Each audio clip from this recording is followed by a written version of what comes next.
하나님의 얼굴을 간절히 보기 원합니다. 하나님의 얼굴을 간절히 보기 원합니다. 진심이세요?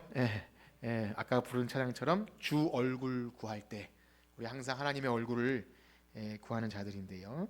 오늘은 산상수훈의 5번째 복, 마음이 청결한 자의 복에 관해서 함께 살피겠습니다. 여러분, 마음이 청결한다는 것이 무엇일까요? 우리 일상 언어에서 마음이 청결하다, 그런 단어를 잘 의미를 쓰지 않지만 무엇을 두고 마음이 청결하다 할 수 있겠습니까? 혹시 옆에 인사하시면서 얼굴 보고 마음이 청결한 걸 좀 구분이 되시나요? 사실 우리의 마음은 눈에 보이지 않기 때문에 쉽게 판단하기는 어렵죠. 열 길 불 쏘고 알아도 한 길 사람 속은 모른다고. 어린아이처럼 순수한 것인가, 아니면 나이가 들었지만 참 저 사람은 청순하다, 그러면 마음이 청결한 것일까요? 여러 가지로 생각할 수 있지만 먼저 우리는 성경에서 마음을 주로 얘기할 때 어떻게 얘기하는지, 그리고 그렇다면 그 마음이 청결하다는 것은 뭔지를 이 마태복음을 통해서 좀 생각해 보고자 합니다.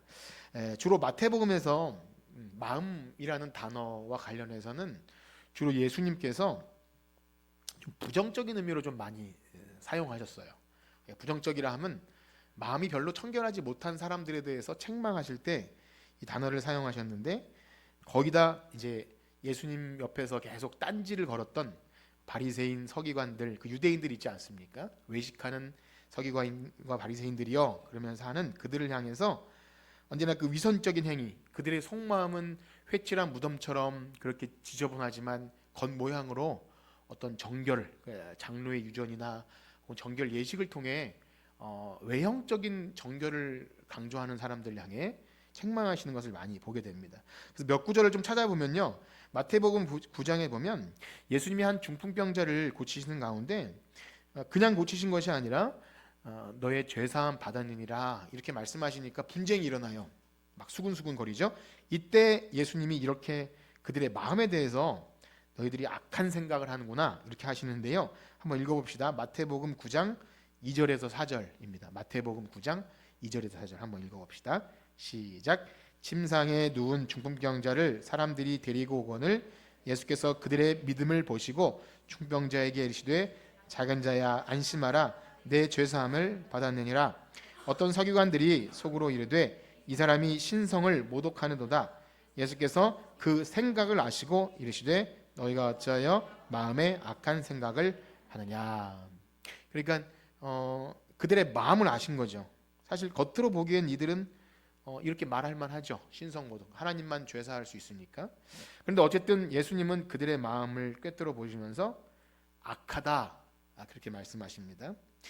이후에는요, 이제 제자들이 씻지 않은 손으로 음식을 먹으니까 당시에 이게 이제 씻지 않는 손은 오늘날 우리가 생각하는 위생 개념이 아니라 정결 예식이에요. 장로의 유전이라고 해서 그것을 가지고 바리새인들이 트집 잡을 때도 역시 마음에 관해서 말씀하시죠. 마태복음 15장 18절에서 20절 말씀인데요.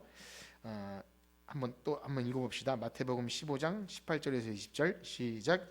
입에서 나오는 것은 마음에서 나오나니 이것이야말로 사람을 더럽게 하느니라.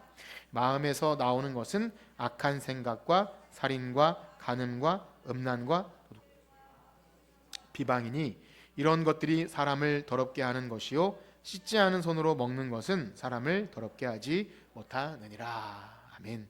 역시 마음에 관해서 부정적인 말씀을 하시죠. 그래서 이 외에도 마태복음 안에 예수님이 이제 마음에 관해서는 주로 이 약한 자들을 향해 말씀하시는데, 종합적으로 판단해 보면 그렇습니다.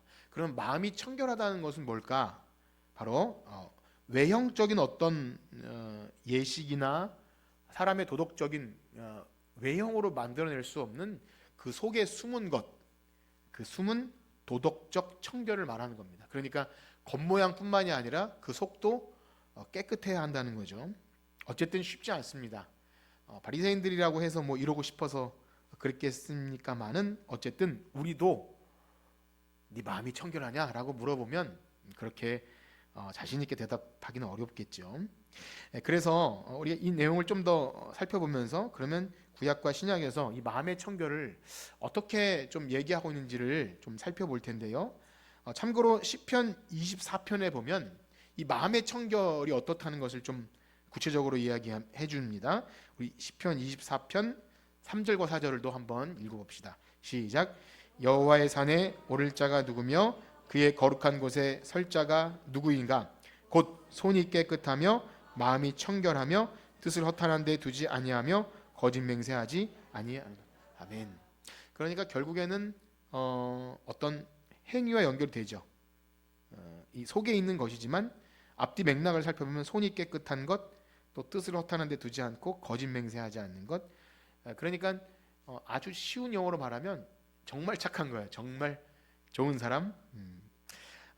어렵습니다. 그렇다면 우리가 이제 의문이 드는 것은 우리가 이제 이 산상수훈을 보면서 이걸 대상이 누구라 그랬죠? 이 말씀을 듣는 대상이 제자들이에요. 그러니까 한마디로 구원받은 자들, 쉽게 얘기하면 그렇습니다. 예수님을 구주로 모신 자들인데, 그렇다면 제자들은 지금 마음이 청결하다는 겁니까? 그렇지 않다는 겁니까? 일단 그렇다는 거예요. 뭐 완벽하든 어떻든 간에, 왜냐하면 이 산상수훈이 너희들 마음이 청결해야 복 받는다 이게 아니라 그랬죠. 너희들 참 복 있다.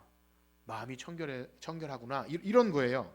자, 그렇게 그런 맥락에서 본다면 일단 성경이 말하는 인간의 본성은 어떠합니까? 성경이 말하는 인간의 본성 정결합니까? 더럽습니까? 더럽죠. 성경 한 구절 읽어볼까요? 로마서 1장 24절 보면, 로마서 1장 24절 시작. 그러므로 하나님께서 그들의 마음의 정욕대로 더러움에 내버려 두사 그들의 몸을 서로 욕되게 하며. 여기만 읽었지만 이거죠.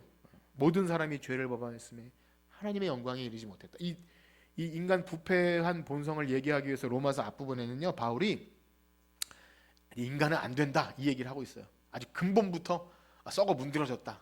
힘이 부패한 게 마음이다. 계속 얘기하죠.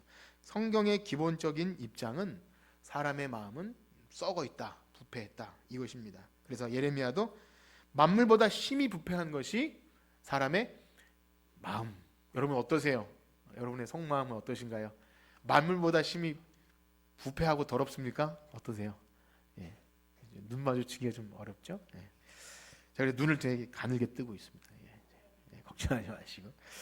제가 뭐 잘나서 그런 게 아니라 참 이것은 제가 물으면서도 너는 속이 깨끗하냐라고 물으면 아무도 대답할 수 없는 무서운 말이에요. 자, 그러면 첫 번째로 성경이 그렇다 말한다면, 그러면 성경은 사람이 어떻게 마음이 정결해질 수 있다고 할까요? 어떻게 정결해질 수 있습니까? 마음이 깨끗하게 될 수 있습니까? 중요한 사실은요, 하나님만이 그렇게 하십니다. 무엇보다 성령의 씻음, 성령의 역사로만 마음이 정결해진다 그렇게 말해요. 그래서 이것은 세상에서 일반적으로 말하는 어린아이처럼 마음이 순수한 그런 것을 말하는 것은 아니구나를 알 수 있겠죠. 자, 그래서 베드로의 설교를, 사도행전 베드로의 설교를 들어보면 이 복음을 들은 믿음이 생긴 사람들에게 나타나는 중요한 변화를 마음의 문제로 얘기하는데요. 역시 한번 읽어봅시다. 사도행전 15장 7절에서 9절입니다. 같이 읽겠습니다. 시작. 많은 변론이 있는 후에 베드로가 일어나 말하되, 형제들아 너희도 알거니와 하나님이 이방인들로 내 입에서 복음의 말씀을 들어 믿게 하시려고 오래전부터 너희 가운데서 나를 택하시고 또 마음을 아시는 하나님이 우리에게와 같이 그들에게도 성령을 주어 증언하시고 믿음으로 그들의 마음을 깨끗이 하사 그들이나 우리나 차별하지 아니하셨느니라. 아멘. 무슨 말이죠? 복음으로 예수님을 믿게 된 자의 마음은 깨끗하다는 거예요? 더럽다는 거예요? 깨끗하다는 거예요. 자신 있게 대답 못 하십니까? 여러분 예수님 믿으시죠? 그럼 마음이 깨끗하다는 거예요? 더럽다는 거예요? 대답은 어렵지만 일단 이론이 그렇다니까 그렇게 말하는 건가요? 일단 한번 그래도 생각해 봅시다. 성경은 계속 그렇게 얘기해요. 믿음과 마음의 깨끗함을 연결지어서 말합니다. 디모데전서 1장 5절에서 봐도 이 교훈의 목적은 제가 읽어드릴게요. 청결한 마음과 선한 양심과 거짓 없는 믿음을 연결해요. 그러니까 거짓 없는 믿음이 있는 자에게는 이런 청결한 마음이 있다고 말하죠. 그런가 하면 바울은 디모데에게 이제 교회 은사와 직분, 그러니까 집사님을 뽑을 때도 이 마음의 문제를 언급해요. 우리 집사님들 한번 읽어볼까요? 디모데전서 3장 8절 9절 한번 읽어봅시다. 디모데전서 3장 8절 9절 시작. 이와 같이 집사들도 정중하고 일구연하지 아니하고 술에 임박이지 아니하고 더러운 일을 탐하지 아니하고 깨끗한 양심의 믿음의 비밀을 가진 자라야 할지니. 아멘.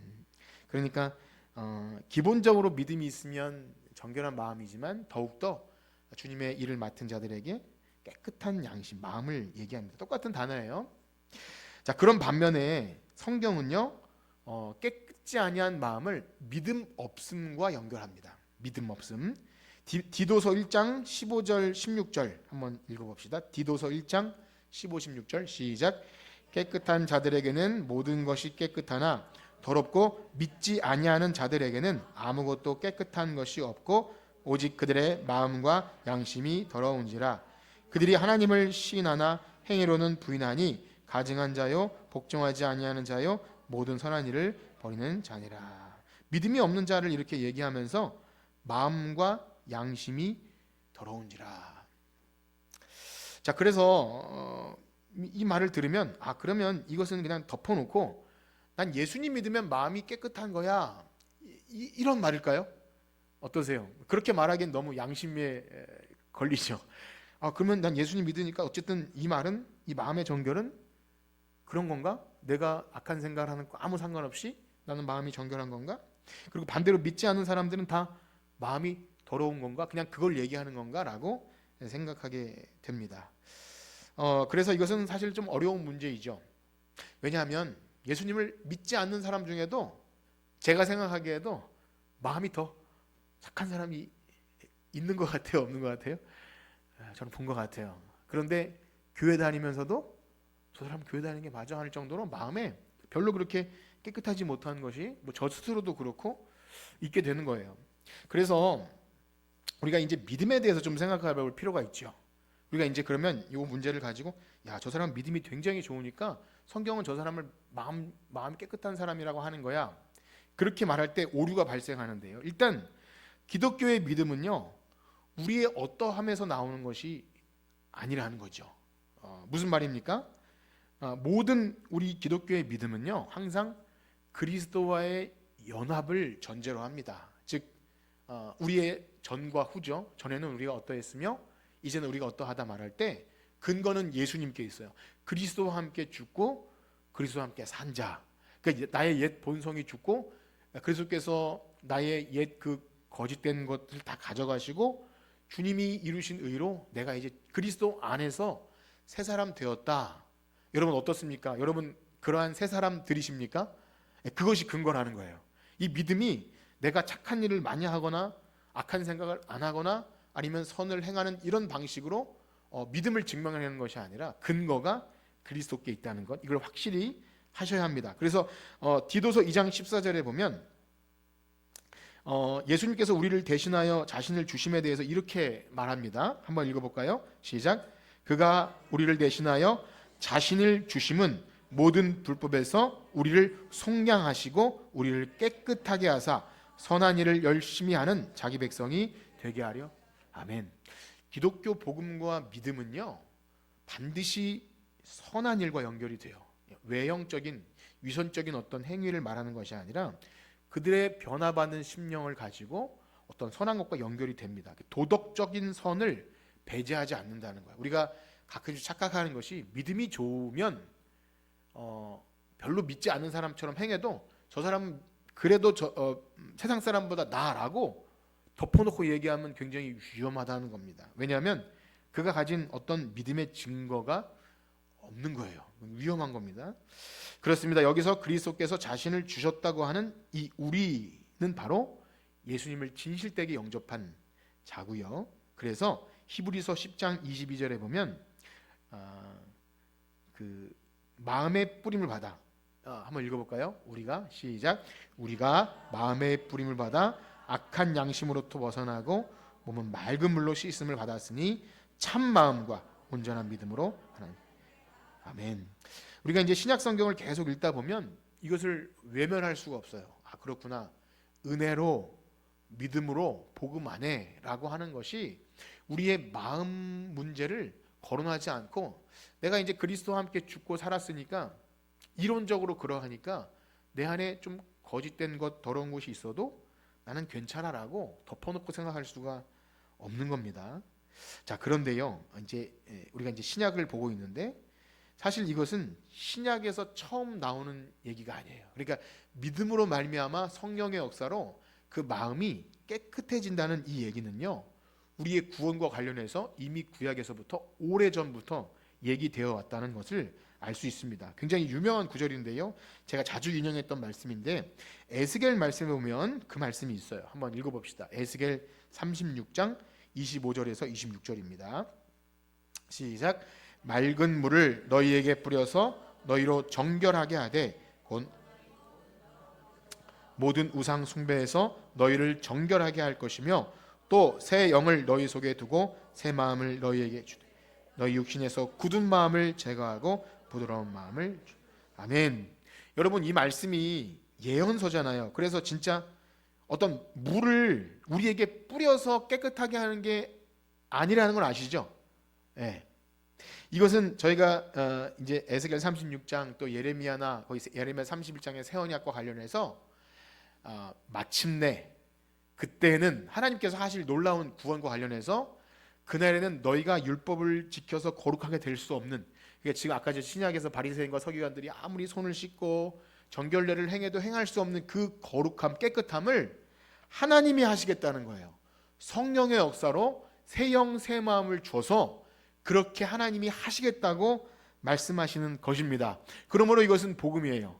우리가 이룰 수 없는 거룩을 하나님께서 하신다. 예수 그리스도의 그 피 흘리심을 통해 하신다는 거예요. 그러므로 오늘날 예수 믿는 사람, 교회 다니고 예수님을 구주로 영접하는, 특별히 제자가 되었다고 하는 사람의 특징은요, 그 마음이 도덕적 행위를 넘어서, 우리 외형적인 도덕을 넘어서 그 마음이 하나님 닮은 그렇한 거룩한 행실, 도덕적인 정결이 있어야 할 줄 믿습니다. 예, 아멘이신가요? 어떻습니까? 사실은 이런 말씀은 율법 설교 같아요. 그리고 교회 왔더니 마음 착해지라는 이야기로 잘못 오해해서 들을 수도 있어요. 물론 그렇게 해야 되지만 우린 계속해서 무엇을 얘기하냐면 어떻게 그런 일이 일어난다는 거죠. 복음 안에서 어떻게 그런 일이 일어나는가. 그렇습니다. 이러한 마음이 변화된 마음, 신자 안에 새롭게 된 피조물로서의 변화된 마음이 있는지 없는지가 그가 믿는 자인지 아닌지, 제자인지 아닌지 시금석이 됩니다. 그래서 그리스도의 정체성은 단순히 겉으로 드러나는 종교 형식, 내가 얼마나 기도에 잘 참석하고 또 헌금을 빠짐없이 드리고 또 나쁜 말을 하지 않고, 이거 해야 됩니다. 굉장히 중요해요. 근데 그것으로 평가되지 않아요. 그 마음 속에 거짓 없는, 그러니까 위선적이지 않은 그런 것이 있다는 것이 핵심입니다. 그런 면에서 우리는 우리 자신에게 이 부분에 대해서 계속 물어야 합니다. 부담되더라도 목사인 저 자신부터 우리 모두가 교회 안에서 이것을 간과할 수가 없어요. 때때로 은혜로 복음으로라는 말 속에 또 포장이 돼요. 교회에 나오면 믿음 가지면 이런 우리의 착한 마음, 사람들에게 대한 도덕적인 선행, 이런 것들이 있지 않아도 믿음으로 구원이니까 천국행 티켓 얻은 것처럼 그렇게 간과할 때 많은 문제가 발생해요. 실제로 그 사람의 구원의 확신도 잘못될 뿐더러 세상이 교회를 향해서 지탄하게 돼, 비난하게 돼요. 저러면서도 예수님 믿는 사람 맞는가? 오히려 세상이 교회를 걱정하게 되는 일은 이 성경에서 분명히 예수님이 말씀하시는 마음의 정결을 우리가 간과하기 때문에 그러지 않는가를 생각하셔야 됩니다. 그러므로 저와 여러분은 항상 우리 자신에게 물어야 합니다. 내가 예수 믿는 자로서 마음이 정결한가? 옆에 있는 사람에게 묻지는 마십시오. 대답하기 민구스럽고 어렵습니다. 그래서 여러분들에게 지금 묻지 않는 거예요. 저 자신에게도 그래서 스스로에게 묻는 거예요. 나는 예수 믿는 자로서 그 변화된 심령이 있는가를 자꾸 묻습니다. 내가 말로는 나는 이제 그리스도와 함께 죽고 나는 이제 내가 사는 것이 아니요 내 안에 사신 그리스도께서 사신 것이라 했는데 주님의 마음이 내 안에 있는가를 자꾸 생각합니다. 자, 그런데요, 그 대답이 어떠하든지 일단은 저를 포함한 모든 사람은 이 물음을 피해갈 수 없다는 것과 또 믿음으로 구원받았다고 하는 성도들에게 성경은 계속 이 마음의 문제를 집요하게 물어봐요. 우리 몇 구절만 한번 읽어볼까요? 로마서 6장 17절 18절 한번 읽어봅시다. 로마서 6장 17, 18절 시작. 하나님께 감사하리로다. 너희가 본래 죄의 종이더니 너에게 전하여 준 바 교훈의 마음으로 순종하여 죄에서부터 의의 종이 되어. 아멘. 마음으로 순종하는 자가 되었다고 하죠. 디모데후서 2장 22절입니다. 디모데후서 2장 22절 시작. 또한 너는 청년의 정욕을 피하고 주를 깨끗한 마음으로 부르는 자들과 함께 의와 믿음과 사랑과 화평을. 아멘. 참 어려운 거죠. 청년의 정욕. 청년 시절에는요, 이런 말씀 볼 때마다 얼마나 죄책감 느끼고 참, 내가 믿는 자가 맞는가 그런 생각을 들게 하는 말씀이 이 말씀이에요. 주를 깨끗한 마음으로 부르는 자들. 한 구절만 더 읽겠습니다. 베드로전서 1장 22절 23절인데요. 베드로전서 1장 22, 23절 시작. 너희가 진리를 순종함으로 너희 영혼을 깨끗하게 하여 거짓이 없이 형제를 사랑하기에 이르렀으니 마음으로 뜨겁게 서로 사랑하라. 너희가 거듭난 것은 썩어질 씨로 된 것이 아니요 썩지 아니할 씨로 된 것이니 항상 있는 하나님의 말씀으로. 아멘. 이 말씀으로 거듭난 자들에게 형제를 거짓없이 사랑하는, 무엇보다 마음으로 뜨겁게 사랑하는 것이 있어야 한다는 것입니다. 어떠십니까? 사랑하는 성도 여러분, 예수님을 믿고 구원받은 성도가 되어서 전에 없던 우리 마음에 이 뜨거운 사랑이, 지체를 향한 사랑이 있습니까? 어떠세요? 말씀드린 대로 우리는 이 문제를 결국 피해갈 수 없습니다. 마음이 조금 무거워지는 것이 있더라도 일단은 우리는 직면해야 합니다.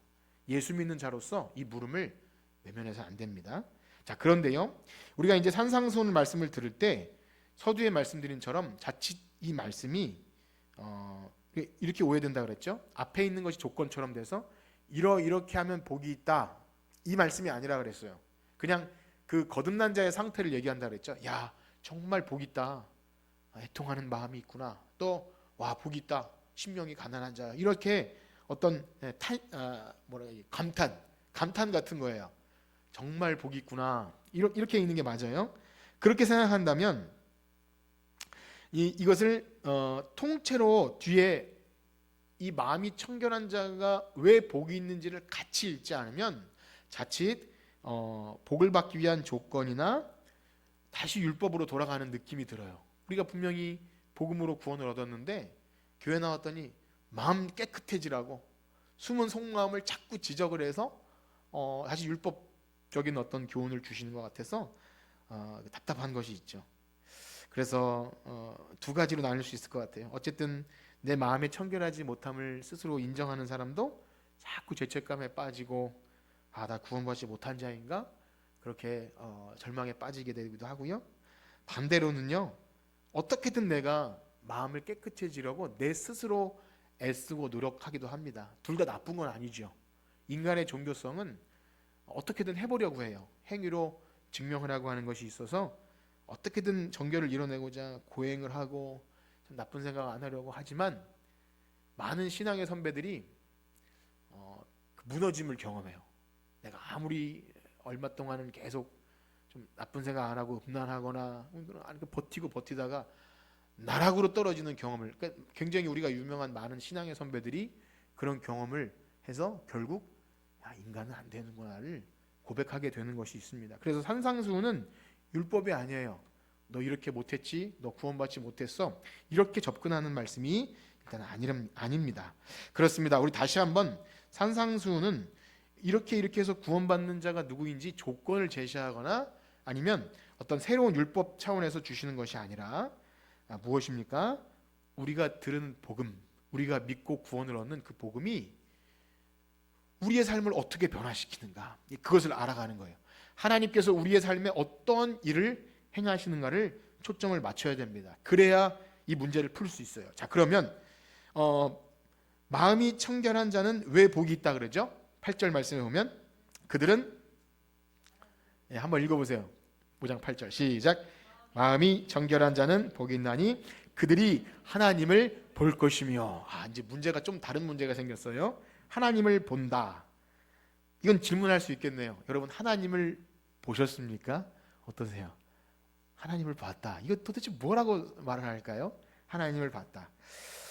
일단요, 이 땅에 살아가는 어떤 인생도 하나님을 본 자가 없습니다. 다행이죠.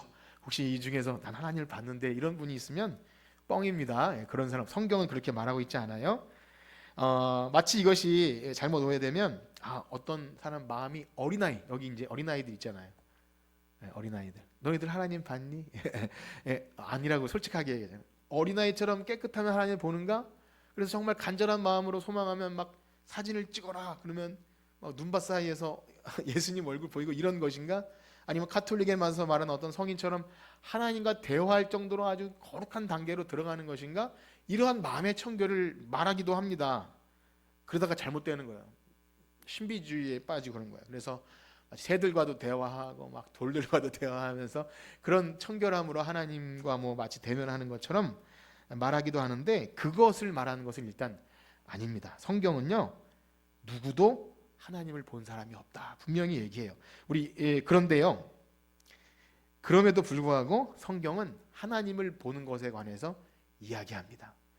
요한복음 1장 18절을 한번 읽어봅시다. 요한복음 1장 18절 시작. 본래 하나님을 본 사람이 없으되 아버지 품속에 있는 독생하신 하나님이 나타내셨느니라. 아멘. 이제부터 좀 주의해서 들으셔야 됩니다. 집중을 하지 못하면, 흐름을 놓쳐버리면 이게 무슨 말이지? 이게 미궁에 빠질 수도 있어요. 자, 일단 예수님은요, 이 땅에 사람의 몸을 입고 오신 누구시죠? 하나님이세요. 하나님. 그래서 성경에 요한복음에 나오는데, 예수님의 제자 빌립이 예수님께 우리에게 아버지를 보여주세요, 하나님을 보여달라 그래요. 예수님 뭐라 그러시죠? 나를 본 자는 아버지를 보았거늘 왜 하나님을, 아버지를 보여달라고 하느냐? 예수님은요, 요한복음 1장 기준으로 하면 성육신 하신 거예요. 태초부터 계신 말씀이 육신이 되어 오신, 우리 가운데 거하시는 임마누엘, 하나님이 우리 가운데 거하시죠. 그래서 예수님을 본 자들은 하나님을 본 거예요. 그러면 문제가 또 발생하죠. 예수님 지금 계셔요? 안 계셔요? 안 계시잖아요. 여기서 또 본다는 것도 뭐냐면 바로 믿음으로 그가 하나님의 아들이심을 믿는 것을 말합니다. 무슨 말인지 아시나요? 그러니까 지금 요거 잘 따라오셔야 돼요. 요한복음 1장 18절에 하나님을 본 사람이 없으되 아버지의 품속에 있는 독생하신 하나님이 나타나셨느니라. 하나님이 만세전부터 계셨지만 아들, 사람의 몸을 입고 오신 예수 그리스도가 하나님의 아들이심을 믿는 자가 그 안에 하나님을 본 자라고 말할 만큼 다른 변화가 일어난 거예요. 거듭난 자의 중요한 특징이 예수님을 하나님으로 믿기 시작하게 됩니다. 잘 따라오셔요. 그래서 예수님을 믿는 것은 비록 육신의 눈으로 하나님을 보는 것은 아니지만 그 마음에 하나님의 자녀로서 하나님의 형상이 회복되는 그것을 근거로 미래적으로 얘기합니다. 하나님을 볼 것이며, 그 하나님을 보게 될 미래적 조건을 얘기합니다. 새로운 변화가 시작된 거죠. 그래서 요한 사도는 그 요한 서신에서 이렇게 얘기하는데요. 요한일서 4장 12절과 13절을 한번 읽어봅시다. 4장 12절 13절 시작. 어느 때나 하나님을 본 사람이 없으되 만일 우리가 서로 사랑하면 하나님이 우리 안에 거하시고 그의 사랑이 우리 안에 온전히 이루어지느니라. 그의 성령을 우리에게 주심으로 우리가 그 안에 거하고 그가 우리 안에 거하시는 줄 아느니라. 여러분 아세요? 아시냐고요?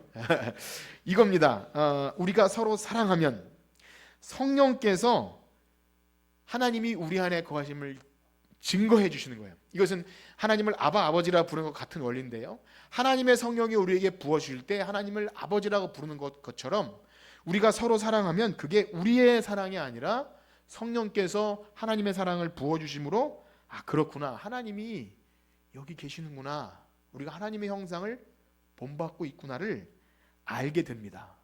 사실 이 요한일서의 신비스럽고 복된 말씀을 이 시간 요한일서 강해가 아니기 때문에 좀 많이 강론하지는 못하지만 지금 논의되고 있는 맥락에서 한번 생각해 보세요. 우리가 예수 그리스도를 우리의 구주로 믿고 그분의 제자로 살아갈 때 우리 안에 일어난 새로운 본성들, 전에 없던 새로운 본성들이 어떠한 것인지를 감지하면서 나는 전에 누구를 섬기거나 인내하거나 사랑할 수 없는 사람인데 교회 안에서 지체 안에 또 이웃 가운데 그러한 새로운 본성이 일어남을 통해서 그가 장차 하나님을 볼 것이라고 말하고 있다는 거예요. 무슨 말씀인지 이해되시나요? 이걸 이제 좀 더 설명을 드릴 테니까 좀 어렵나요? 성경은 분명히 그렇게 얘기하고 있어요. 우리 안에 일어난 이 새로운 변화, 우리가 서로 사랑하면 그의 사랑 안에 우리가 거하고 이제 그것이 장차 보게 될. 그래서 마음이 청결한 자가 복이 있는 이유가 그가 당장 하나님을 뭐 환상을 통해 뭘 본다고 말하는 게 아니라 미래적인 의미로 말해요. 하나님을 볼 것이며 8절에 보세요. 하나님을 볼 것이며. 그래서 지금은 비록 희미할지라도 우리 안에 일어난 거룩한 변화로 인해서 장차 하나님을 보게 될 강력한 소망을 주시는 거예요. 우리가 하나님을 보게 될 그 소망이 내가 그 얼굴을 보기 간절히 원하는 마음이 그 속에 시작된 것을 가지고 그가 마음이 정결해졌다고 말하는 겁니다. 그래서 사도 바울도 고린도전서 13장에 사랑에 관해서 이야기할 때 이렇게 말합니다. 유명한 사랑장인데요. 한번 읽어볼까요? 고린도전서 13장 12절 시작. 우리가 지금은 거울로 보는 것 같이 희미하나 그때에는 얼굴과 얼굴을 대하여 볼 것이요 지금은 내가 부분적으로 아나 그때에는 주께서 나를 아신 것 같이 내가 온전히 알리라. 아멘. 지금은 희미해요. 누구도 내가 하나님을 뭐 봤다라고 말하면 자칫 잘못돼요. 그걸 말하는 게 아니라 우리 안에 시작된 새로운 본성, 앞에 것과 연결되겠죠? 온유하고 또 애통하는 마음, 긍휼히 여기는 마음, 이런 전에 없던 변화들, 예수님을 믿기 때문에 내 안에 그것은 이제 사랑으로 말하는 거예요. 그것이 시작된 자가 이제는 지금은 희미하나 그때는 주께서 나를 아신 것 같이 내가 온전히 알리라. 얼굴과 얼굴을 맞대어 볼 소망을 주시는 것입니다. 여러분 어떠세요? 하나님 얼굴 뵙기를 원하십니까? 그 소망이 다른 것이 아니라 우리 안에 새로 시작된 놀라운 이 새로운 본성을 말합니다. 아까 전에 읽은 말씀 다시 한번 보면 요한일서 3장 2절과 3절을 읽겠는데 요한일서 3장 2절과 3절 시작. 사랑하는 자들아 우리가 지금은 하나님의 자녀라. 장래 어떻게 될지는 아직 나타나지 아니하였으나 그가 나타나시면 우리가 그와 같을 줄을 아는 것은 그의 참모습 그대로 볼 것이기 때문이니 주를 향하여 이 소망을 가진 자마다 그의 깨끗하심과 같이 자기를 깨끗하게 하느니라. 아멘. 그래서 예수 그리스도를 믿는 믿음으로 말미암아 우리 안에 옛 본성이 죽고 새로운 피조물로서 아까 전에 에스겔 말씀처럼 새 영 새 마음이 시작된 자는요, 우리의 육안으로 이 육신의 눈을 가지고 하나님을 보았다고 하는 것이 아니라 장차 하나님을 보게 될 그 소망을 가지고, 여기 보면 3절에 이 소망을 가진 자마다 어떻게 한다 그러죠? 그의 깨끗하심과 같이 자기를 깨끗하게 하느니라. 이게 이제 복인 거예요. 그가 내 스스로 뭐 마인드 컨트롤을 하거나 혹은 막 수양을 해서 정신 수양을 해서 마음이 깨끗해지는 것이 아니라 거룩하신 하나님의 얼굴을 사모하고 보고자 하는 그 열망이 우리 안에 이 깨끗하고자 하는 또 그 열망으로 연결이 된다는 겁니다. 어떠세요? 이런 얘기 들어보셨어요? 너무 저는 이 신비한 말씀인데요.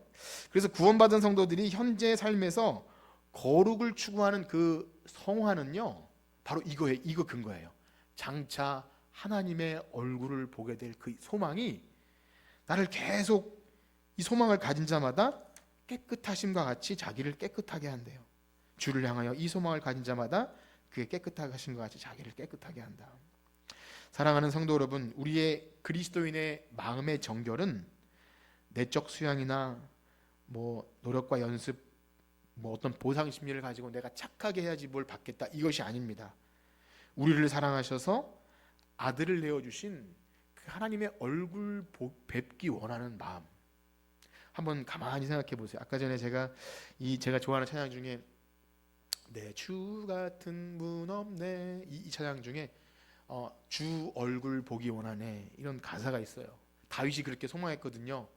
주님의 얼굴 구합니다. 주님의 얼굴 내게서 돌리지 마옵소서. 이 소망을 가진 자는 하나님의 그 거룩한 얼굴이 내가 지저분하고 추할 때 얼굴이 돌이켜지는 것 같아요. 그래서 하나님의 손이 짧은 것 같고 하나님의 얼굴 가려워진 것 같은 고통은요, 우리가 더러움 가운데 있을 때 그걸 경험해요.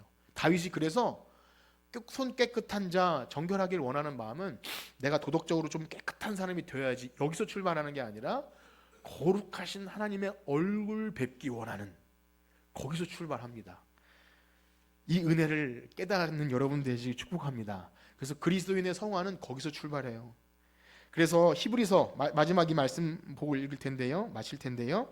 히브리서 12장 14절 시작. 모든 사람과 더불어 화평함과 거룩함을 따르라. 이것이 없이는 아무도 주를 보지 못하리라. 여러분, 주를 보기 원하는 자들은요, 사람과 더불어 화평함과 거룩을 이뤄요. 그러니까 조건이 아닌 겁니다. 다시 말씀드리면, 내가 주를 보고 싶어, 천국 가고 싶어. 그러니까 안 되는 걸 억지로 화평하고 나 친하게 지내야지, 혐의지면 나 천국 못, 이게 아니라 이미 그 안에 새로운 본성으로 하나님의 얼굴 보는 길 간절히 원하는 자 안에 시작된 본성. 그러므로 사랑하는 성도 여러분, 우리가 들은 복음, 이건 썩어질 것으로 된 것이 아닙니다. 여러분들이 믿고 구원과 영생을 얻는 이 복음은 나중에 죽어서 시작된 천국이 아니라 이미 하나님의 얼굴 때문에 그 얼굴 형상을 본받는 자가 되어서 이미 이 땅에서 정결한 마음이 시작된 줄 믿습니다. 그래서 바라기는 한 주간도 여러분의 각자의 삶에서 이 하나님의 얼굴 보기 간절히 원하는 소망 때문에 여러분을 보는 사람이 하나님의 얼굴을 보았다고 할 정도로 그런 칭찬을 듣기를 원하는데요. 마지막으로 한번 그렇게 인사할까요? 우리 권사님 얼굴 보니까 하나님을 본 것 같습니다. 예, 한번 해보세요. 시작. 우리 집사님 얼굴 보니까 좀 비우시는 것 같은데 그러시면 안 됩니다. 우리 하나님의 형상이잖아요, 그렇죠? 예수 그리스도를 본받는 하나님의 형상이어야 합니다. 얼굴이 그렇게 잘나고 뭐 미남 미녀 여서가 아니에요. 예수님을 믿는 것은 우리의 정결한 마음으로 우리를 볼 때 그리스도를 보았다, 하나님을 보았다 하는 것은요, 우리의 소망이 되어야 할 줄 믿습니다. 여러분을 만나는 이웃과 또 가족과 친족과 한 주간 사시면서 그런 소리 듣기를 바라는 것. 기도 제목에 한번 써보세요. 사람들이 나를 보고 예수 믿는 사람 같아요 라는 칭찬. 우리 이 시간 이 찬양 드리고 기도합시다. 주님의 마음을 본받는 자 함께 찬송합시다. 454장입니다 454장. 기도하는 마음으로 우리의 복음이, 나를 변화시킨 생명의 복음이 주님의 얼굴을 보기 원해서 항상 거룩한 마음 갖기 원합니다. 454장. 죄송합니다. 455장입니다. 455장. 455장. 주님의 마음을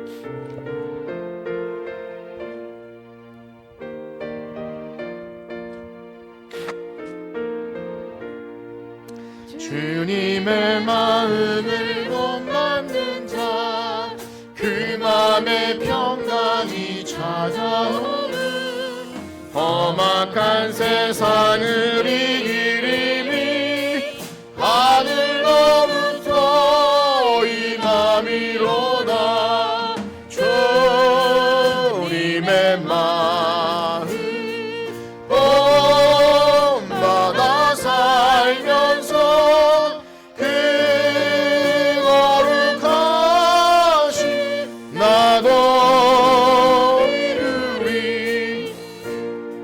주 모습 내 눈에 안 보이며 그 음성 내 귀에 안 들려도 내 영혼 날마다 주를 만나 신령한 말씀을 배우며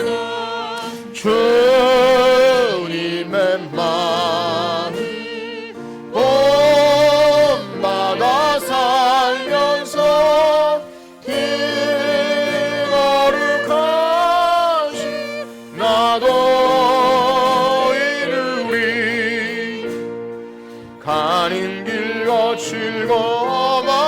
넘어져도 내 맘에 불평이 없어지는 십자가 고난을 이겨내신 주님의 마음 본받 아멘. 주님의 마음 본받아 살면서 그 거룩하신 나도 이르리. 주 예수 세상에 다시 오시 그날엔 무성도 변화하여 주님의 빛나는 그 영상을 다 함께 보며 주 찬양하리. 주님의 마음 본받아 살면서 그 거룩하신 나도 이르리. 아멘. 우리 들으신 말씀 가지고 기도합시다. 우리가 외형적으로만 친절을 베풀고 위선적으로 행하면 우리 안에 거하시는 성령님이 우리를 근심케 하심은 우리가 주님의 형상을 본받는 자임에도 그렇게 살지 못할 때 당연히 마음에 평안이 있을 수 없습니다. 그래서 주님의 얼굴을 보기 원하는 자는 늘 우리 마음의 평강을 위해서라도 항상 마음이 정결하기를 바랍니다. 죄악된 것, 하나님을 근심하게 하는 것이 있다면 자꾸만 몰아내고 내 욕심과 옛날 옛 본성이 일어날 때마다 처복종시킬 수 있는 이유는 그 거룩한 하나님을 우리가 보게 될 간절한 소망 때문입니다.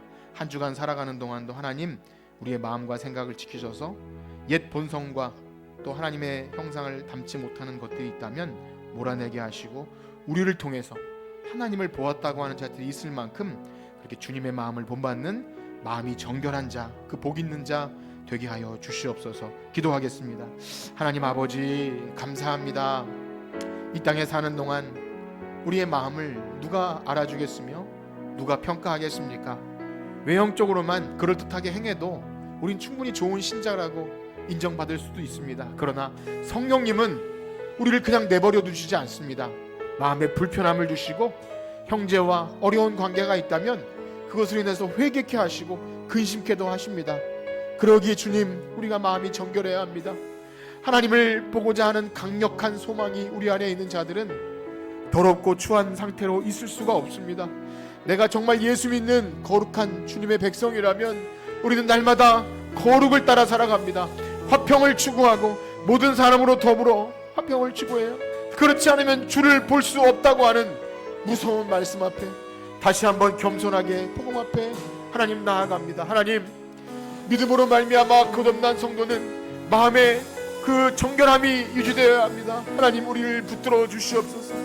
하나님, 마음에 불편함이 있거나 위선적인 것들이 있다면 몰아내게 하시고 하나님, 우리의 마음이 하나님 앞에 정결한 자가 되어서 하나님의 사랑하고 이웃을 사랑하며 주체를 사랑할 수 있는 그러한 변화받은 심령 되게 하여 주시옵소서. 그래서 우리를 보는 모든 사람들이 과연 당신을 보니까 하나님 믿는 자가 맞구나 하는 그런 정말 말도 안 되지만 그런 칭찬도 한번 듣기를 원합니다. 하나님, 우리가 어떻게 이 세상을 살아가야 합니까? 내 힘으로는 안 됩니다. 내 힘으로는 안 되기에 다시금 예수 그리스도의 보혈의 능력을 힘입고 언약을 갱신합니다. 하나님, 주님 앞에 성실한 정말로 진실한 사람 되기 원합니다. 하나님, 마음이 정결한 사람 되기 원합니다. 하나님의 얼굴 구하는 하나님 백성 되기를 소원하오니 주여, 우리와 함께 하셔서 한 주간 동안도 이 말씀이 우리 안에 실천되는 거룩한 새 사람 제자로 살게 하여 주시옵소서. 감사합니다. 주님 함께 하여 주시옵소서. 아멘.